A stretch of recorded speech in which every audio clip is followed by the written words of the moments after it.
Well, good afternoon, everybody. Get this started. I'm proud to be here with many of our legislative colleagues. I'm proud to be here with Pro Tem McGuire and, of course, our governor, Mr. Gavin Newsom.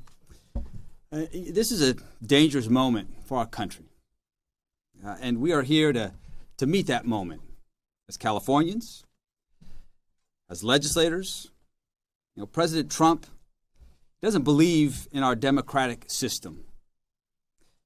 And it's clear that he'll do whatever it takes to hold onto power. That's what we saw on January 6th. He couldn't handle losing. So he sent a violent mob that terrorized our nation's capital, all to stop the peaceful transition of power. What happened yesterday in Texas is the same dangerous playbook. His MAGA allies in that state just gave themselves 5 more House seats at Trump's order. They want to rig the system so that there's no way Republicans can lose in the 2026 midterm elections. Let's call it for what it is. Donald Trump and Republicans don't want to be held accountable by voters. Not in California, not anywhere, actually, in this country.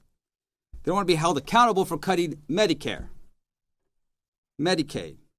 They don't want to be held accountable for reckless tariffs that are raising prices at the grocery store every single day, and on many other goods.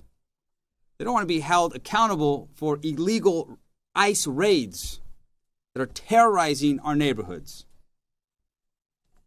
They don't want to be held accountable for the corruption that sees Donald Trump, his family, his closest friends raking millions of dollars while everyone else struggles to get by in this country.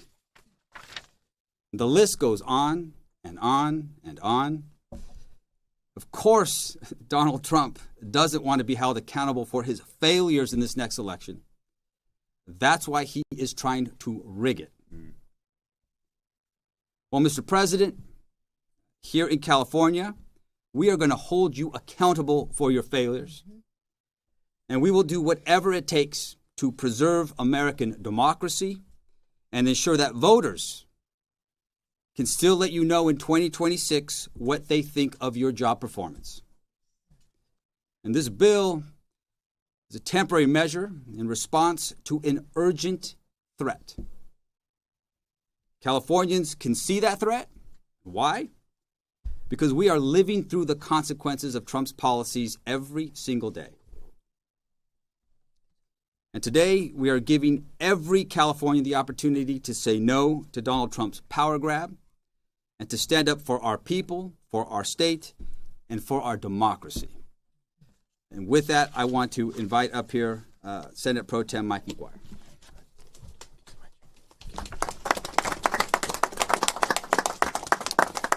Well, good afternoon. I want to take a moment to acknowledge Speaker Redistricting. I've said it before, and I'm going to say it again, and I'll continue to say it. He is one of the best in the nation. We are so grateful that he is helping lead California, and I'm grateful to call him a partner and a friend. And thank you so much, Mr. Speaker, for all your work. I want to acknowledge the governor who has had the backbone to be able to stand up against Donald Trump, one of the few. And accountability is coming, thanks to California. I also want to acknowledge the senators, the assembly members who have moved this historic legislation forward today. And we are here this afternoon because we're putting our faith in our fellow Californians to do the sacred duty to walk into the voting booth, sit at their kitchen table, and do their best to do the right thing. Cast their vote in one of the most consequential elections that we will have in our lifetime. And let's be honest, let's get through the rhetoric. We all know we wouldn't be here in this situation if it weren't for the nefarious actions of Republican leaders in Texas and their boss, Donald Trump. Actions of Republicans in Texas that have now been compounded by inaction from Republicans in California. Let's be crystal clear. All of this entire circus could have been avoided nullifying nearly a century of election protocols. We know that this is just the start. Redistricting is the first step in Donald Trump's playbook. He said the quiet part out loud earlier this week. They're coming after mail-in voting to disenfranchise tens of millions of Americans. Next stop, the census. Our Republican colleagues, all this week here in California, Republican leaders have gone on TV, had press conferences, did live events on their social media, expressing outrage about the action that California is taking. But what they forgot to mention is how we got here. We got here because of Greg Abbott, Republican leaders in Texas, and their boss, Donald Trump. They started all of this. And sometimes in life, you have to stand for the greater good, even though you may lose your job as an elected leader. Sometimes you have to tell your boss no. You have to do something constructive, do everything in your power to ensure free and fair elections. And that's what Democrats did today here in California.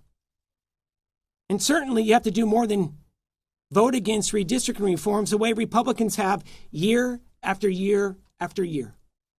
Their votes are public. They have voted against the vast majority of independent redistricting reforms advanced in this legislature over this past decade.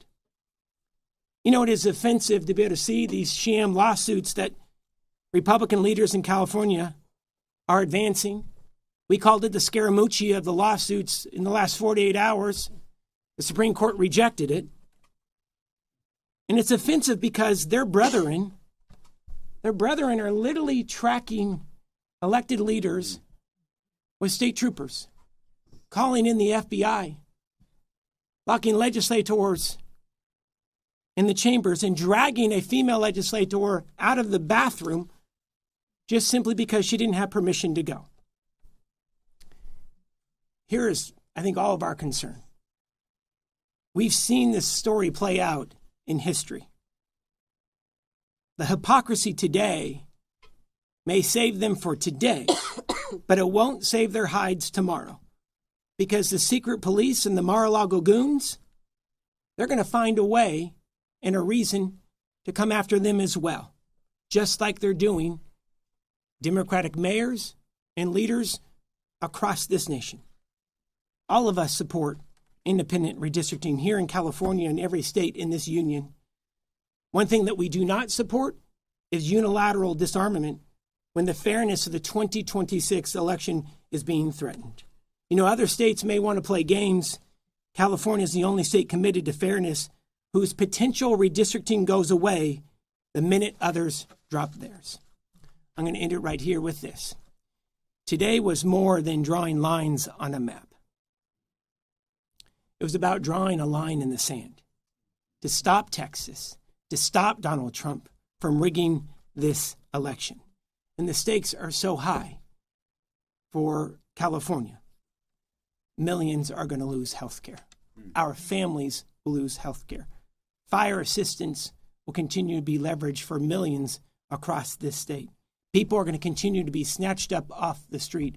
Public education funding is going to dry up, and the governor will talk about a recent Supreme Court ruling that's going to hurt this state for years to come. One of the main reasons I think I voted for today is because this package of bills, the person that's going to be impacted the most is going to be waiting for me tonight at our kitchen table to tell me about his first week of school. My son, 4.5, started TK this week. Today's vote, regardless of what Republicans may say, today's vote is not about politics. Today's vote is about protecting people. It's about protecting this state, protecting our progress and everything that we stand for. It's about protecting the future, ensuring fairness, and trusting the voters. And I want to take a moment to say thank you to Governor Gavin Newsom for his leadership, for his tenacity, for his backbone. Can we please give him a round of applause? Thank you. Thank you, Mr. Pro Tem. Thank you, Mr. Speaker. To all of the leaders that are assembled here today, thank you for an outstanding job. Thank you for your faith and devotion to this larger cause, democracy, that I think should unite all of us, regardless of our political party and political stripes. Let me just briefly reinforce, because I'm eager to sign a bill that no other governor in U.S. history has ever signed, a bill that will put the maps in front of the voters.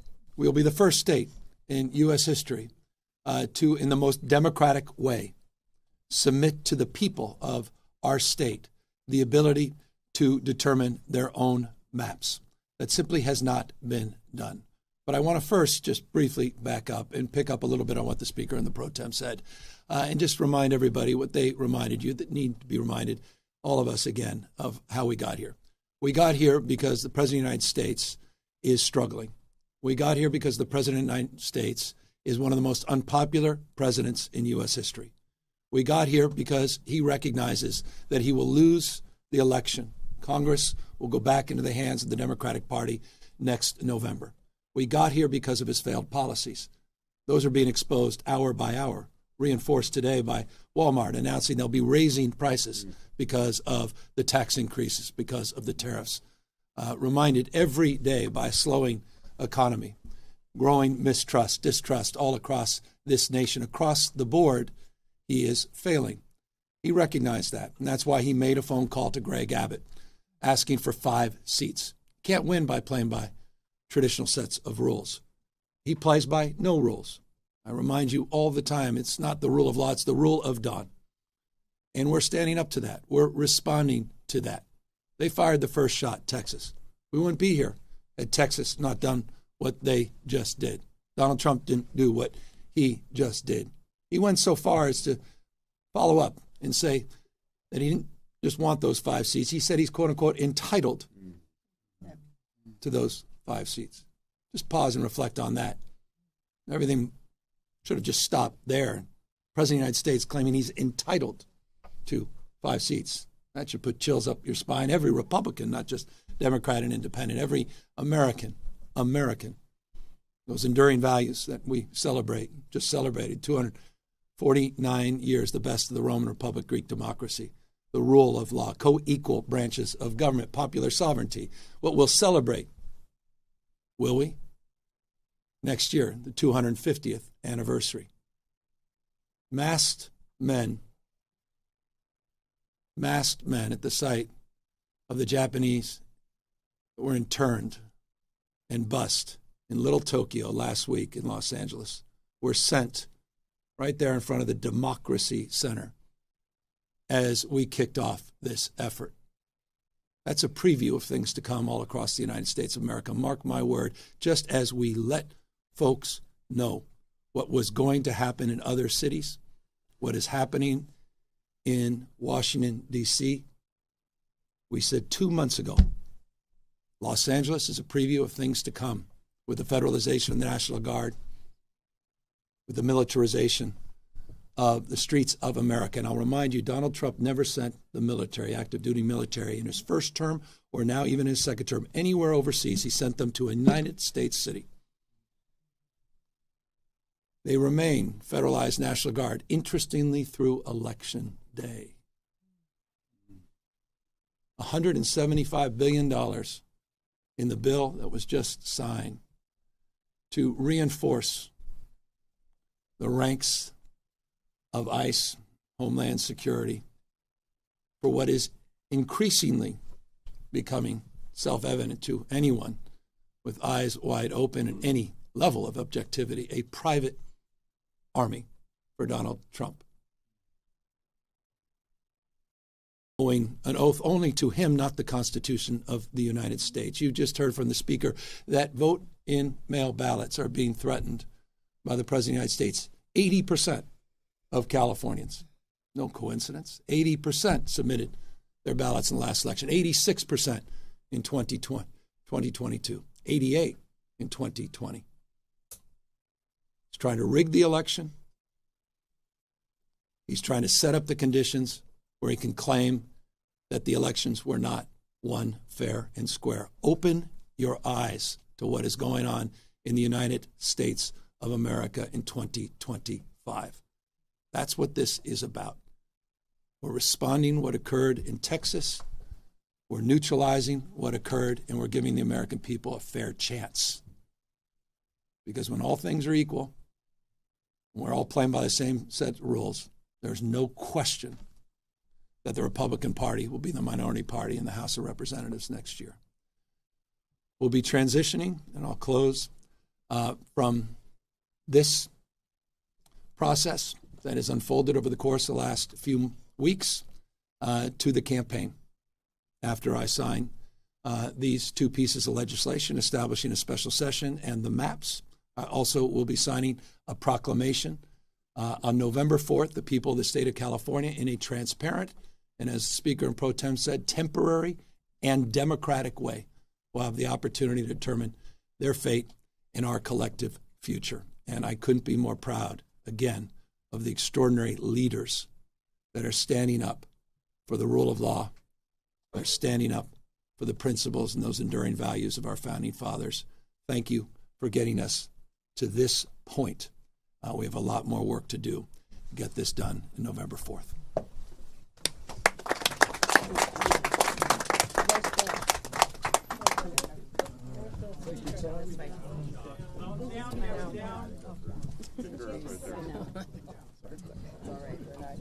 Okay, we'll see it from here. Yeah. Well, here we go. Everybody's trying to get over there. Come on.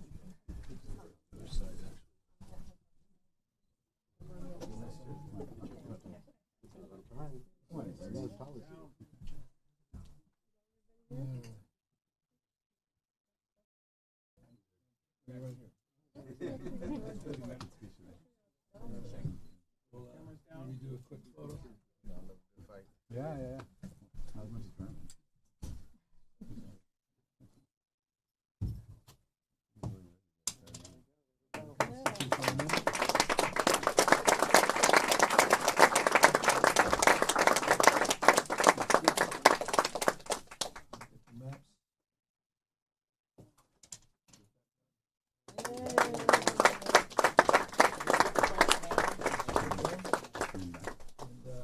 We'll establish the formality with the special election proclamation. We'll establish November 4th. This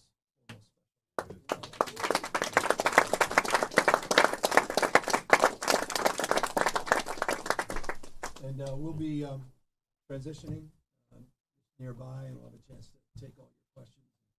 And we'll look forward to seeing you very shortly. Thank you all. Thank you, everyone.